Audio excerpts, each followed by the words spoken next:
மாண்புமிகு தமிழ்நாடு முதலமைச்சர் அவர்களின் ஆலோசனையின்படி பெருநகர சென்னை மாநகராட்சியில் கல்வித்துறைக்கு என்று அதிக முக்கியத்துவம் ஒவ்வொரு ஆண்டும் வழங்கப்பட்டு வருகிறது. கடந்த ஆண்டு நிதிநிலை அறிக்கையில் கல்விக்கென்று அதிக முக்கியத்துவம் தொட்டு ஒவ்வொரு அறிக்கையும் கல்வி மாணவர்களுக்கு பயன்படும் வகையில் அறிக்கைகள் இருந்தது. இந்த ஆண்டு நிதிநிலை அறிக்கையில் ஒவ்வொரு அறிவிப்பும் மாணவ செல்வம் பயனடையும் வகையில் இருந்தது. இந்த முறையும் கல்விக்கென்று அதிக முக்கியத்துவம் கொடுத்து அறிவிப்பில் 16 அறிவிப்புகள் கல்வித்துறைக்கென்று வழங்கப்பட்டிருக்கிறது. இப்பொழுது வரக்கூடிய 2025-26 அகாடமிக் இயருக்கு மாணவ செல்வங்கள் மாநகராட்சி பள்ளியில் இணைக்கிறதுக்காக இன்னைக்கு ஒரு விழிப்புணர்வு துவங்கியிருக்கும். மாநகராட்சி முழுவதுமாகவே இன்றைக்கு 45 ஆட்டோவில் சென்னை பள்ளிகள் என்னென்ன முன்னெடுப்புகள் இருக்குது, எந்த மாதிரியெல்லாம் கல்வி முறைகள் கற்றுத்தரப்படுகிறது, அடிஷ்னலாக என்ன மாதிரி கிளாஸஸ்லாம் ட்ரெயின் அப் பண்ணுறோம் அப்படின்ற ஒரு பேம்ப்ளெட்டும் அந்த ஆட்டோக்குள்ளே கொடுத்துருக்கோம். தொடர்ந்து மாநகராட்சியில் இருக்கக்கூடிய ஒவ்வொரு HMஸ்க்கும் இந்த பேம்ப்ளெட் வழங்கப்பட்டிருக்கிறது.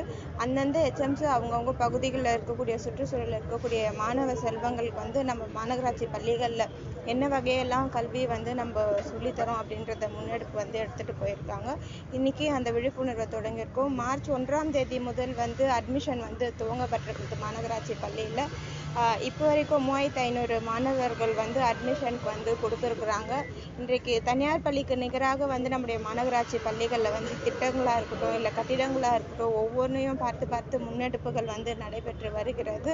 அதனால் மாநகராட்சி பள்ளியில் நம்ம சென்னையில் இருக்கக்கூடிய பிள்ளைகளை சேர்க்குமாறு இன்னைக்கு நாங்கள் கேட்டுக்கொள்கிறோம். மேடம், இந்த கூடுதல் சேர்க்கைக்கு நம்ம கடந்த ஆண்டு விட இந்த ஆண்டு கூடுதல் சேர்க்கைக்கு அவங்க சேர்க்கை பண்ணுவதற்கு என்ன மாதிரியான நடவடிக்கைகள்? அதுக்காக தான் இப்போ கூடுதலாக சேர்க்கை வேணும் அப்படின்றது தான் இன்னைக்கு மாநகராட்சி பள்ளியில் நிறைய முன்னெடுப்புகள் எடுத்து வந்திருக்கும்.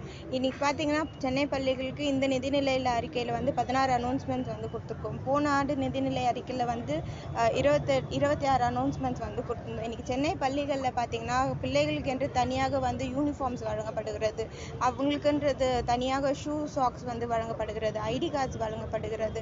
அதே போல் இன்ஃப்ராஸ்ட்ரக்சர் டெவலப்மெண்ட்டும் நிறைய டெவலப் பண்ணிட்டு வரும்.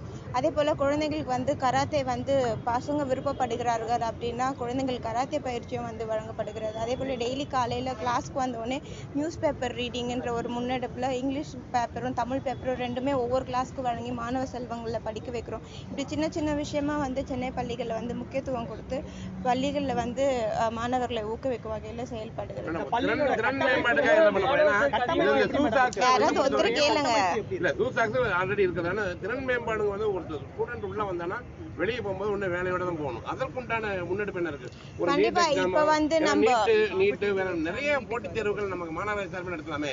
நிறைய IAS ஐயா இருக்காங்க, அம்மா மாநில வச்சு கூட நடத்தலாம். இல்ல இப்ப நிறைய கவுன்சிலிங்ஸ் நடக்குது, ஸ்கில் டெவலப்மெண்ட் கிளாஸஸ் நடக்குது. இப்ப 10ஆம் வகுப்பு 11ஆம் வகுப்பு 12ஆம் வகுப்பு படிக்கக்கூடிய மாணவர்கள் கெரியர் கைடன்ஸ் ப்ரோக்ராம் அப்படின்றது நடத்துறோம். இப்போ 10ஆம் வகுப்பு படிக்கக்கூடிய மாணவர்கள் +1 +2ல அவங்க என்ன மாதிரி குரூப் சூஸ் பண்ணணும், எதுல அவங்க ஃபோக்கஸ்டா இருக்காங்க, என்ன படிப்பு படிக்க விரும்புறாங்க, அதுக்கு எந்த குரூப் எடுத்தா சரியா இருக்கும் அப்படின்ற கெரியர் கைடன்ஸ் ப்ரோக்ராம் நடக்கிறது. அதே போல 11ஆம் 12ஆம் வகுப்பு மாணவர்களுக்கு இந்த மாதிரி காம்படிட்டிவ் எக்ஸாம்ல பார்ட்டிசிபேட் பண்ணணும்னு நினைக்கிறவங்களுக்கு அந்த மாதிரி பிள்ளைங்களுக்கு எல்லாமே எந்தெந்த எக்ஸாம்ல அவங்க விருப்பப்படுறாங்க அப்படின்ற கெரியர் கைடன்ஸ் ப்ரோக்ராமும் மாநகராட்சி சார்பாக எடுக்கப்படுகிறது. கல்வித்துறையில் பார்த்தீங்கன்னா இன்றைக்கு நம்ம 10 ஆண்டுகளா கடந்த ஆட்சியில் சென்னையோட இணைக்கப்படாத பள்ளிகள் நம்ம சென்னையோட இணைக்கப்பட்ட பகுதிகளில் மணலி, மாதாவரம், அதே போல் சவுத்தில் பார்த்தீங்கன்னா சோழிங்கநல்லூர், இந்த மாதிரி பகுதிகள்லாம் மாநகராட்சியோட இணைக்கப்படாமல் 10 ஆண்டுகளாக இருந்தது கடந்த ஆட்சியில். ஆனால் இப்போ நம்ம மாண்புமிகு தமிழ்நாடு முதலமைச்சர் அவர்கள் வந்த பிறகு இன்றைக்கு அந்த பள்ளிகள் எல்லாமே மாநகராட்சி வகைப்பாட்டுக்கு மாற்றப்பட்டிருக்கிறது. அங்கெல்லாம் கூடுதல் கவனம் செலுத்த வேண்டியிருக்கு. இந்த நிதிநிலை அறிக்கையில் கூட அந்த மாதிரி பகுதிகளில் தான் அதிக முக்கியத்துவம் கொடுத்து அந்த இருக்கக்கூடிய மாணவ செல்வங்களுக்கு இன்னும் கூட வளர்ச்சி திட்டங்களை கொண்டு வந்திருக்கும். அதே போல் அங்கே கட்டிடங்களிலும் இடித்து புது கட்டிடங்கள் ஒவ்வொரு ஃபேஸாக எடுத்து கட்டப்பட்டு வருகிறது. இன்றைக்கு சென்னை பள்ளிகள் பார்த்தீங்கன்னா தனியார் பள்ளிகளுக்கு நிகராக சென்னை பள்ளிகள் இருக்குது. சிட்டிஸ் என்ற ப்ராஜெக்ட்ஸில்